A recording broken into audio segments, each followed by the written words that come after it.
In a shocking twist, Elon Musk just dropped the bomb on Congress. He's slamming House Republicans, slamming the big, beautiful bill, and all hell's breaking loose at this point because what can Republicans truly say? Well, we're going to dive deep into this story and also a new bombshell report economically that proves President Trump is right once again. Tensions heating up over the big, beautiful bill. President Trump taking aim at Senator Rand Paul on Truth Social earlier today, writing, quote, Rand votes no on everything, but never has any practical or constructive ideas. His ideas are absolutely crazy. Losers. People of Kentucky can't stand him. This is a big growth bill. And just moments ago, Speaker Johnson responding to Elon Musk's criticism of the bill. Yeah, let me say this. It's very disappointing. Okay, I've come to consider Elon a good friend. He's obviously a very intelligent person, and he's done a lot of great work. With all due respect, my friend Elon is terribly wrong about the one big beautiful bill. All right, so that was Speaker Mike Johnson responding to Elon Musk's post here that he just put up. The bottom line up front, Elon Musk has unleashed on House Republicans. He's slamming the big, beautiful bill. And I'm going to tell you right up front, my own personal opinion, I'm more likely to side with Elon Musk than I am with House Republicans. I find the 119 Congress on both sides of the aisle to probably be one of the most incompetent Congress we've ever had. Now, here's what he said. I'm sorry, but I just can't stand it anymore. This massive, outrageous, pork-filled congressional spending bill is a disgusting abomination. Shame on those who voted for it. You know you did wrong. You just know it. And then he followed up by saying this: it will massively increase the already gigantic budget deficit to $2.5 trillion and burden American citizens with crushingly unsustainable debt. And then also he said in November next year, we fire all politicians who betrayed the American people. Now, let's get the reaction from the White House press secretary herself. Take a listen. How mad do you think President Trump is going to be when he finds out that Elon Musk said, I'm sorry, but I just can't stand it anymore. This massive, outrageous, pork-filled congressional spending bill is a disgusting abomination. Shame on those who voted for it. You know you did wrong. You know it. Look, the president already knows where Elon Musk stood on this bill. It doesn't change the president's opinion. This is one big, beautiful bill, and he's sticking to it. All right, so I'm not just going to sit here and complain to you guys about Congress. I'm going to provide my own solution here.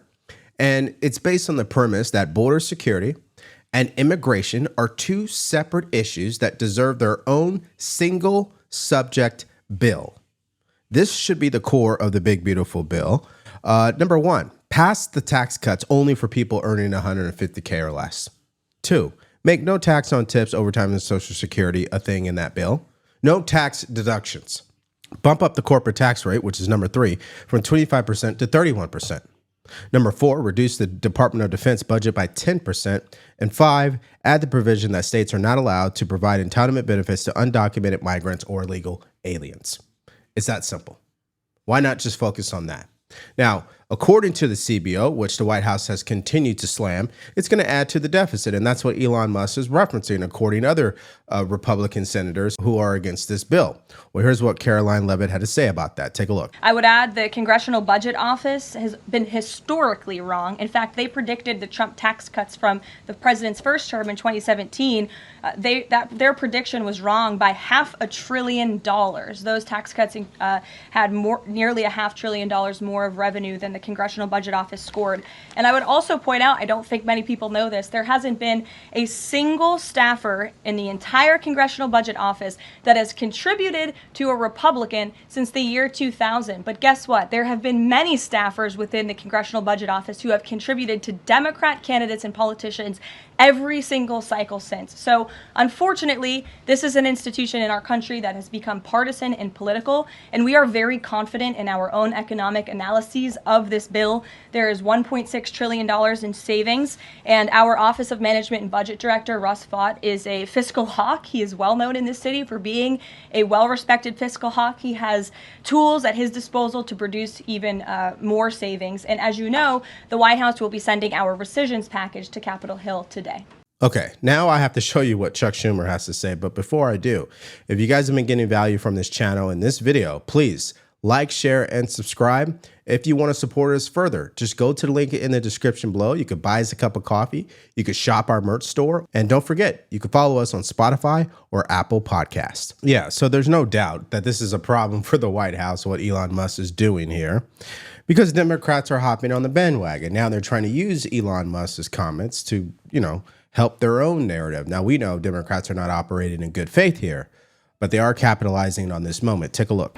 I agree with Elon Musk. Within the hour, he put on X the following. I have it right here so you can all see it.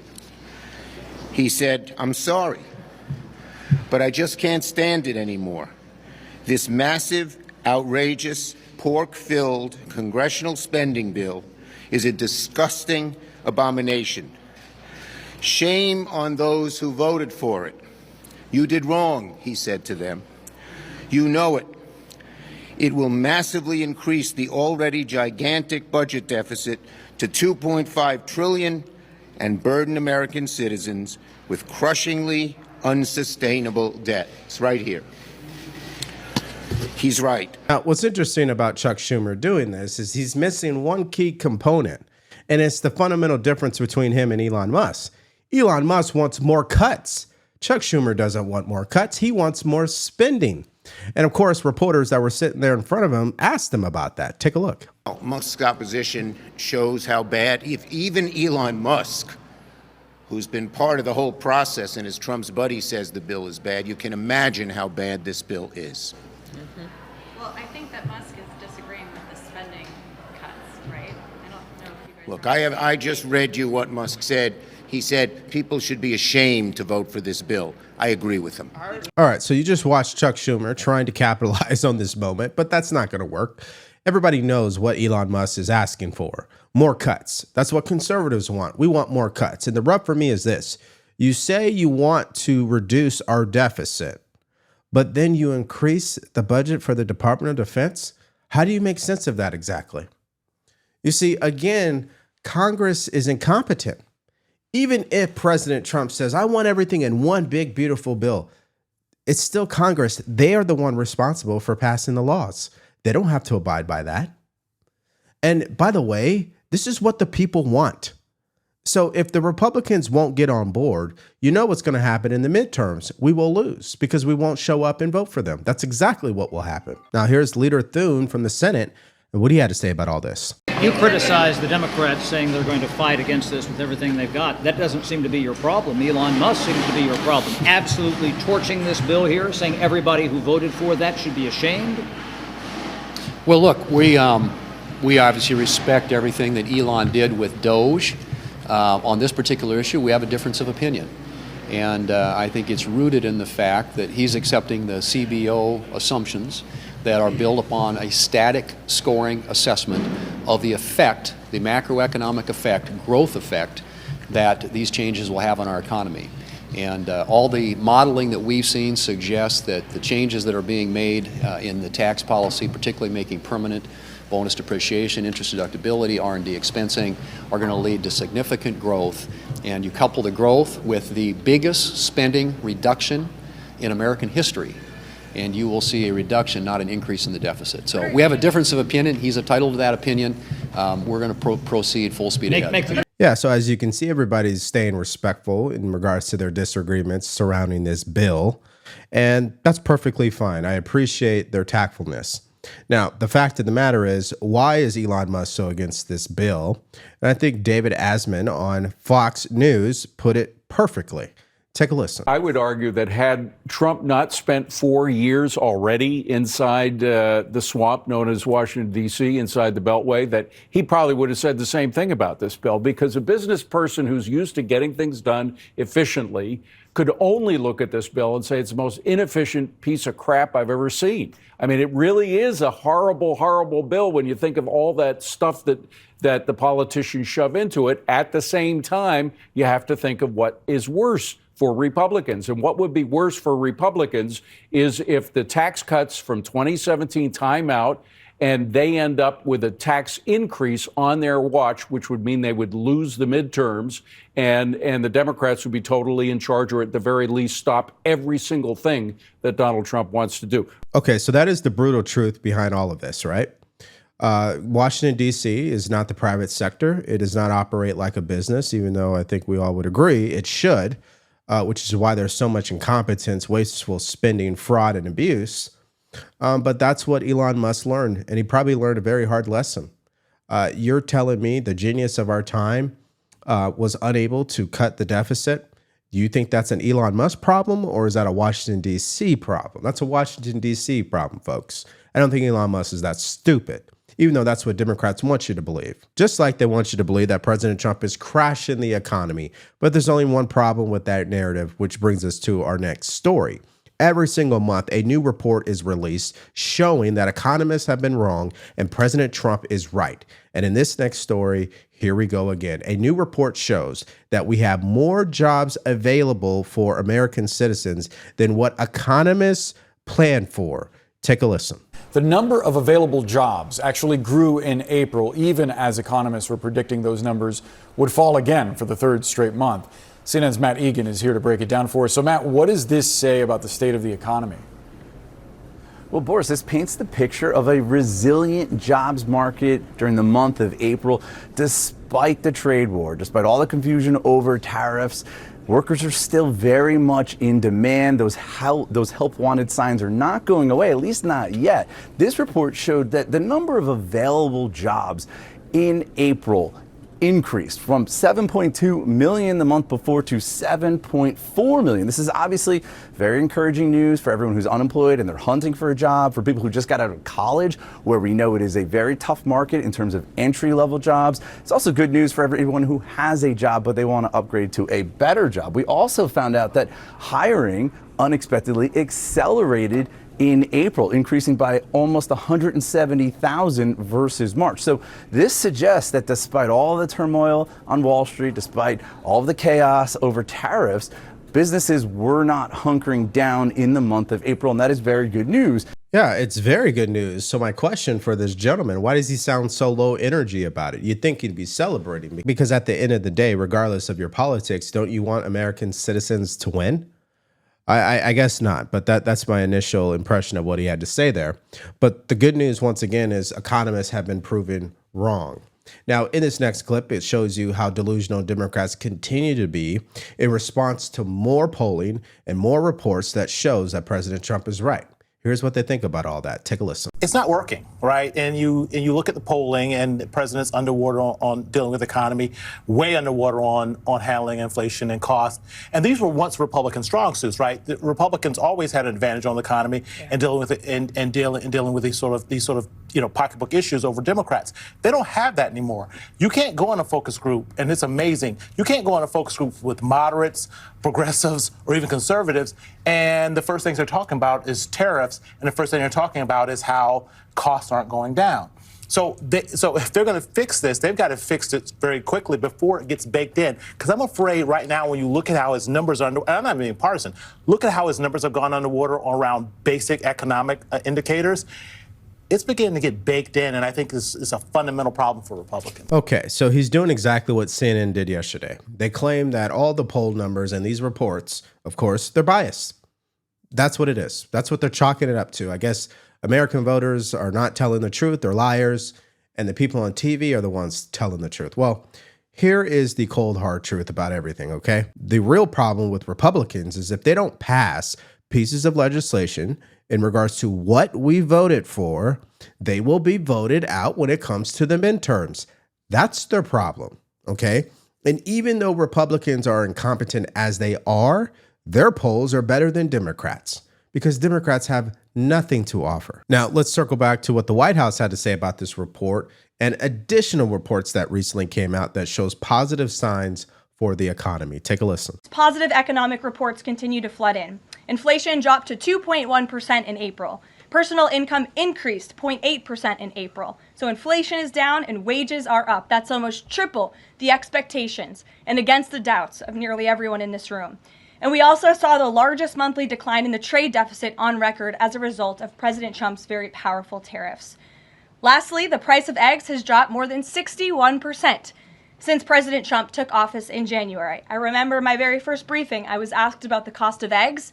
The reporter tried to insinuate it was this administration's fault, even though he had only been here for a few days or weeks. It was a result of the previous administration's terrible policies, and in record time, this president has fixed that problem that he inherited from Joe Biden, and now egg prices have dropped 61% since this president took office. And that's what the numbers show, okay? And I'm a big results guy. So if that's what the results are showing, then President Trump is doing something right. You may disagree with some of his tactics, his strategy, even the way they may message what they're doing. But if the end result is positive for the economy, what else is there really to debate? Now, let's hear a couple of more details on exactly what these jobs are that gained or had an increase and jobs that had a decrease. I think you're going to find it interesting. Take a listen. Where we saw job increases were in places like arts, entertainment, and recreation, also mining and lodging, 10,000 jobs open there. Also in information and professional business services. Fewer jobs, though, in accommodation and food services. That could be potentially some seasonal change, kind of changing of the times in terms of hiring there. State and local government and education, also fewer openings in that sector. We did see hiring, though, increase in this report to its highest level in 7 months. So companies still bringing people on board. Layoffs, though, we did see jump higher by about 200,000. Layoffs coming in sectors like retail, trade, transportation, and government. We've been watching the federal government very closely in terms of what's been happening there with jobs because of those DOGE cuts.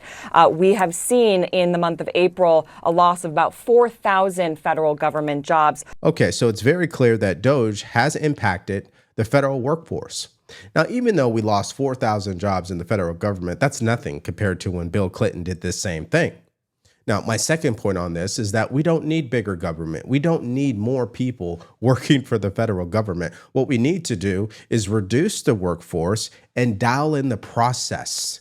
See, if you're just going to throw money and people at a problem, you're guaranteed not to solve that solution. It's the process that solves that solution. And that's what the federal government refuses to correct. And that's why I believe Elon Musk is so frustrated. I think I would be too. So, in the end, it's great news what we're hearing from these reports. It proves everybody wrong once again, and President Trump is right. Now, let's go to our next story because this is huge in regards to what's happening on the trade front. It's being reported that the White House is trying to accelerate these agreements and get some wins on the board finally, because we're still waiting. Where are these trade agreements? Take a listen. Reuters reporting the U.S. wants countries to provide their best offers on trade negotiations by tomorrow. The news agency has sent a draft letter from the U.S. trade representative that asks countries to give details on areas including proposed tariff rates and quotas for the purchase of U.S. goods. The White House is racing to meet really its own tight deadline for reaching these deals. President Trump's 90-day pause in tariffs ends July 8th. That's 5 weeks from today. Okay, so there's a couple of things you need to know about this story. Number one, President Trump, he needs trade agreements. That's the bottom line to it. He's been given the lead way. American people have been very patient with this trade war, so to speak, especially with China, because China clearly deserves it. But we need to see the end result. And I think that's why the White House is accelerating here. Also, I think, which is number two, is because the courts are now getting involved. As you know, the judges ruled against President Trump in saying that his tariffs are not constitutional. Now, of course, they filed the appeal and they were able to get that overturned, but now the courts are weighing in on this. So yeah, they need to get this going and get us to the end result, which is a balanced and fair trade agreements with our big trading partners. Deadline for other countries to submit their proposals. How do you think this whole tariff thing is working out so far? Well, long term, I think most people agree we've got to do something. If they're excluding us, we got to get there. The problem is we have such short-term needs in this country politically that nobody wants to wait long term.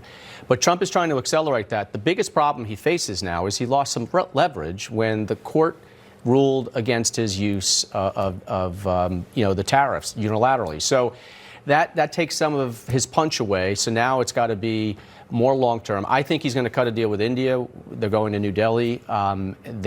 They're saying like everyone best, and it's like a car dealership, right? Best offer now. Memorial Day sale still going on. But I think they'll get some good deals done. I do.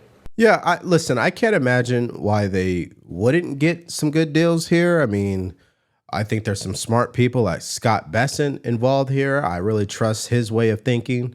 But I think at the end of the day, the cold, hard truth about D.C. Is it's all about speed. I mean, and again, before you know it, we'll be here in the midterms. Mainstream media is going to continue to report on this in a very unethical way. We know that. And unfortunately, President Trump doesn't really have that much time. Now, I still believe that at the end of the day, next year will be the ultimate judgment in regards to all this. But definitely the courts weighing in is going to slow some things down here. So it makes sense for them to accelerate. And I want the president to be successful here. Unlike Democrats, they want him to fail, which is just ludicrous. Even if you disagree with someone's tactics, you don't want them to fail because ultimately they are the leader of our country. And that's why I want to get your guys' response in the comment section below to these stories today.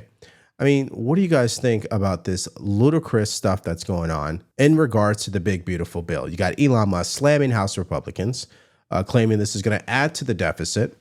Mike Johnson says that he's terribly wrong. Who do you believe? And then there's this new positive report proving everyone wrong again and that President Trump is right, where the economy has added more jobs than expected. Let me know what you think about all of these stories in the comments section below. Now, in this next video, I think you're going to be very intrigued because this terror attack that took place in Boulder, Colorado, you'd think Democrats and mainstream media would be on it. But as we show you in that video, they do the unthinkable. And also, Pride Month seems like they're down in the dumps. If you missed out on that story and more from yesterday, all you have to do is click on that video because it's coming up right now.